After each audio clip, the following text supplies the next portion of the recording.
Começo por si, doutor, porque estamos a falar de 5 reclusos, só um é que não é considerado extremamente perigoso, como aqui ouvimos. No entanto, todos eles, à exceção de 2, são estrangeiros, já com passagens por outros sistemas prisionais. 5 dias para emitir o mandado de detenção internacional é um tempo execuível, é compreensível nesta circunstância?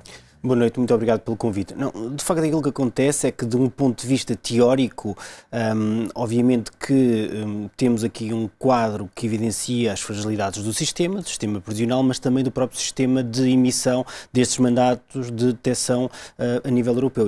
Evidentemente que 5 dias não é de todo compaginável com aquilo que são os esforços de investigação, de sinalização e de tentativa ainda de apreensão destes indivíduos. Na prática, aquilo que acontece é que este não é um caso único e, portanto, aquilo que nós temos, quer nestas situações de indivíduos perigosos, quer em quaisquer outras, é um delay e um período, por vezes até alargado, entre aquilo que é o pedido de emissão e a emissão propriamente dita. Obviamente que depois... Imaginando, por exemplo, naturalmente que a Interpol e todas as outras autoridades europeias estarão já avisadas por parte da Polícia Judiciária, mas que um destes homens é caçado em Espanha ou França, com que autoridade é que essas autoridades o mantêm detido se não houver esse mandado? Esse é precisamente o ponto. Aquilo que aconteceu neste caso é que nós tivemos vários delays consequentes, desde a sinalização da fuga, desde a sinalização da fuga e transmissão às autoridades competentes, portanto a cadeia falhou, mas não falhou apenas nos guardas prisionais, falhou em toda a medida, em toda a escala, até à cadeia de comando. E depois,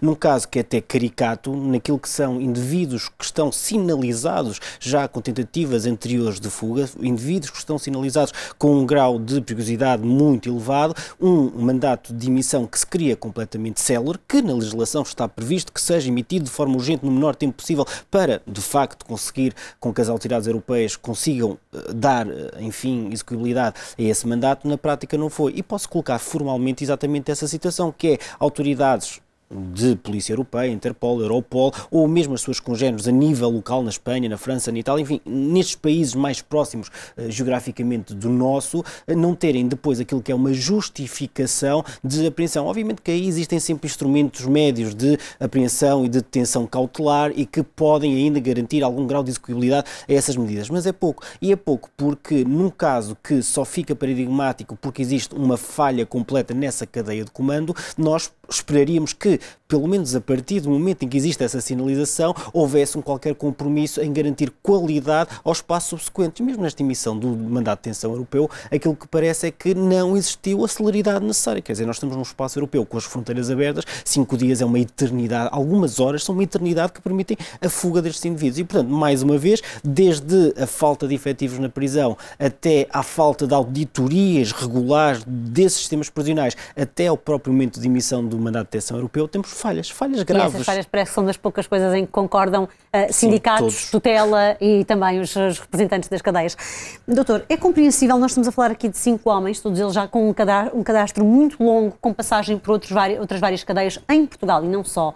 Muitos deles já se conheciam de outros estabelecimentos prisionais, são transferidos para uma cadeia de alta segurança e são mantidos juntos. Pessoas que até planearam noutras cadeias, em situações anteriores, fugas que não resultaram e depois são transferidos juntamente. Ou seja, não há sequer uma tentativa de os separar no novo estabelecimento prisional.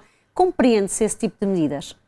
Não se compreende toda a situação, mas não se compreende a vários níveis. Aquilo que me parece é que este tipo de situações são muito características do nosso ordenamento jurídico e do nosso país, que é quando existe um problema estrutural que evidencia as fragilidades do sistema, existem logo, naquilo que é o espaço mediático, certos intervenientes que populam estes espaços de comentário, que populam aquilo que também é a opinião pública, no sentido de sinalizar, de apresentar medidas, de apresentar respostas, como se este fosse um problema eminentemente novo. Quer dizer, a falta de meios técnicos adequados nas prisões é conhecida há décadas. A falta de condições daquele estabelecimento em concreto, sem as torres de vigia, sem a eletrificação do perímetro exterior, sem os meios de vigia... E com uma fuga aparentemente rudimentar. E uma fuga completamente rudimentar, eram também conhecidos. E, portanto, não é de todo sério aproveitar esta situação para fazer uma reflexão profunda sobre o sistema. Esta reflexão profunda sobre o sistema devia ter sido feita há décadas. E, portanto, o que nós devíamos estar agora aqui a falar era de movimentos de auditoria, de investigação,